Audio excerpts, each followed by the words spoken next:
Hello and welcome to this week's edition of the Friday News Roundup. I am coming to you from Dirgo's outside office. It is too beautiful in August. The heat finally broke. I am back home after having gone to a really great retreat this week, and I decided to work outside.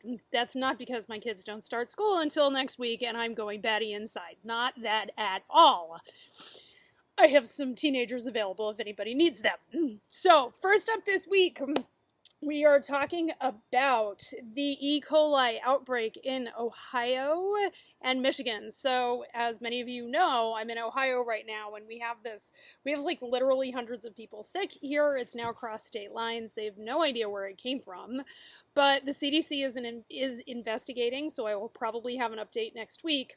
What they're going to do is they take the E. coli that they have isolated from patients, and if you're really curious how they do that, you feel free to send me an email and I will explain it, but it is definitely probably not suitable for work. And they will compare it with a database after doing what's called whole genome sequencing. So, all y'all who are in the meat business, if you have ever had an E. coli positive, your E. coli has been sequenced and it has been published. And you can send an email. I will tell you about that. It's very, very technical and very hard to find if you don't know how to use the search database. But what they're going to do is they'll take all those E. colis and they'll run it against all their knowns. And what whole genome sequencing does is it's a fingerprint for bacteria, and they will look up whether or not they have any matches.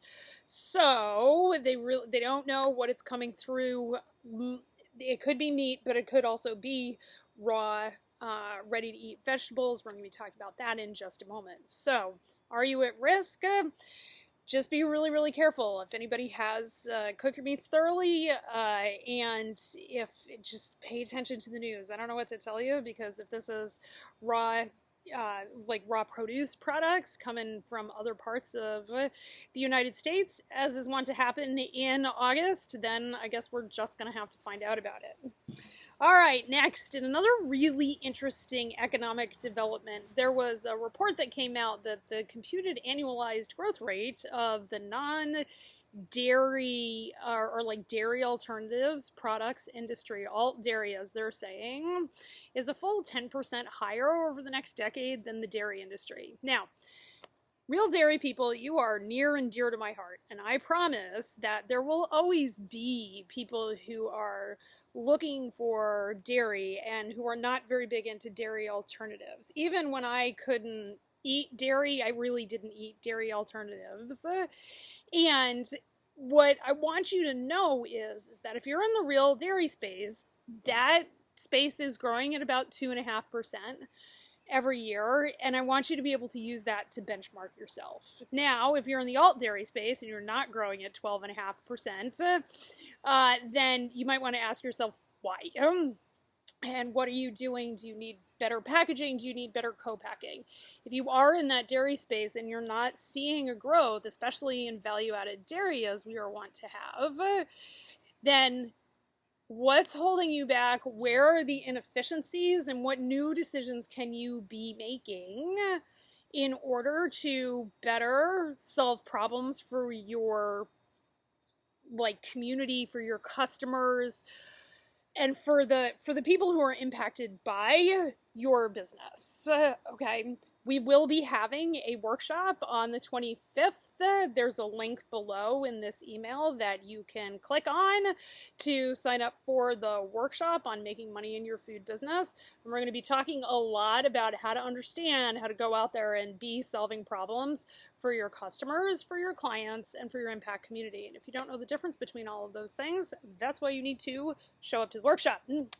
Okay, next, there is a big deal going on in animal welfare. California Prop 12, which was a ballot initiative put on the ballot by lots of well-meaning Californians, and you guys got to remember, California is like the sixth or seventh largest economy in the world. It's the it's the largest economy in the United States, largest state economy, but it's like its own country, right? And so they do government by ballot initiative an awful lot of time, and they have this Proposition 12, which is a proposition around housing for swine. Now, my colleagues in conventional swine medicine, they don't like it. They really don't. And some of it is just reactionary. There are good medical reasons not to have the government regulate how we house swine. But I have to tell you, this is a lot of money being spent on a lot of litigation. This Prop 12 is now going to the Supreme Court. I have no idea how the Supreme Court is going to rule. It's probably being decided on some like weird point of law that I don't even understand, because I'm a veterinarian, I understand animal welfare, and I have been in houses where we have gestation crates and they're miserable, and that's one of the reasons I am not a commodity swine veterinarian. And so the question becomes, if California's Prop 12 becomes the law of California, does it de facto become the law of the land? Because you will not be able to sell pork in California unless you can demonstrate Prop 12 compliance.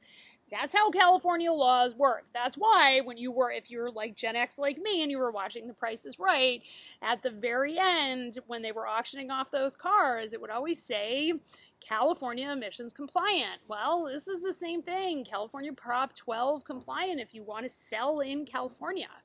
We have the same thing with Prop 65, right? This is the whole, these products may cause cancer. If you want to sell in California, you got to be Prop 65 compliant, no matter where you manufacture. So if you want to sell in California, you're going to have to be Prop 12 compliant, no matter where those pigs are grown up. Now, for the vast majority of the pork producers I talk to, Prop 12 would be like a decrease in animal welfare. So I'm not that worried about it, right? And that's the issue with Prop 12, is that high welfare pork is going to have a problem because it will be indistinguishable from Prop 12 pork, which is not as high welfare. So pastured pork, Prop 12 doesn't have pastured pork standards by any stretch of the imagination. And what it's going to do is muddy the waters for the people who have spent so much time, money, and effort developing the high welfare claims that they have. And that's a problem. I have a big problem with that. And so I'm not a big fan of Prop 12. I'm a big fan of, giving pigs room to move around. I'm also a big fan of mamas not lying on their babies. But, partially that's breeding. A pig given enough room, she doesn't usually lie on her babies, right? So we can have lots of conversations about that. But it's going to be really interesting to watch. And watching animal welfare issues get decided by the courts can be very problematic, because what the courts can grant, the courts can take away. And so at the end of the day, who knows what the courts are going to say, but also at the end of the day, the marketplace is going to decide, as it decides for almost everything. The marketplace used to be deciding that commodity pork and gestation crates was not that big of a deal, but those were on their way out when I was in vet school, and that's been close to 20 years. So I think that this conversation is changing. I don't think high animal welfare pork producers have anything to worry about. You are going to be in compliance with Prop 12. There may be some extra paperwork, though. That's always an option. So just know that we're keeping an eye on it.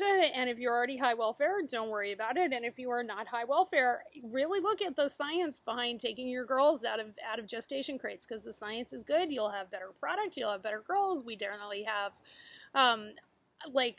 there's really almost no scientific reason to be doing gestation crates unless you have a disease outbreak. And if you have a disease outbreak, then you have other problems that gestation crating is band-aiding over and not solving. Okay, so now that you have the news roundup for the day, what I want you to think about is estimating your risks and opportunities. So we've talked about risks around pathogen. What's your risks around pathogens? And the reason I bring this up is because in the not too distant future, I think I'm going to have to do a webinar on the difference between raw and cooked, ready to eat and not ready to eat. because there are tons of foods that are both raw and ready to eat. And those are most challenging foods in the marketplace, okay? For lots of different reasons. But if you are having trouble grappling with that, hit reply, let me know what your questions are, and I think I'm probably going to put together a webinar around that. Because knowing the difference between ready to eat, not ready to eat, raw, and then all the different kinds of ways we do preparation is incredibly important. If you remember a couple of weeks ago on our Salmonella newsletter, which was like kind of our last written newsletter and not newscasted newsletter, I had a whole big old essay about a very specific kind of breaded chicken product that FSIS is now declaring Salmonella as an adulterant in. And that's because it is a not ready to eat food that looks ready to eat, which is one of the most dangerous kinds of foods we have out there. So, are you making dangerous food? Wouldn't that be good to know? Wouldn't it be good to know that while you're writing your business plan? Wouldn't it be good to know whether or not you're going to be able to legally sell what you want to make? That is why I'm hosting the workshop on August 25th. It's a Thursday from 1:30 to 3:30 p.m. That's Eastern Time. Ohio, Eastern Time, and you can sign up for it below if you haven't already signed up for it. If you cannot make it, sign up so that you can get the replay and then watch the replay. It is a 2-hour workshop. I've never done one of these before. I'm probably going to be doing them, but might be the last time I do it for free, so you definitely want to sign up. And we are going to be going through all these questions that you need to know so that you can make money in your food business. So, all right, that's what we got for this Friday. Also, sign up for the webinar, and we'll be talking about that next Friday. I love you all. You're completely amazing. Have a week full of awesome. Send in your questions, and we'll see you next Friday.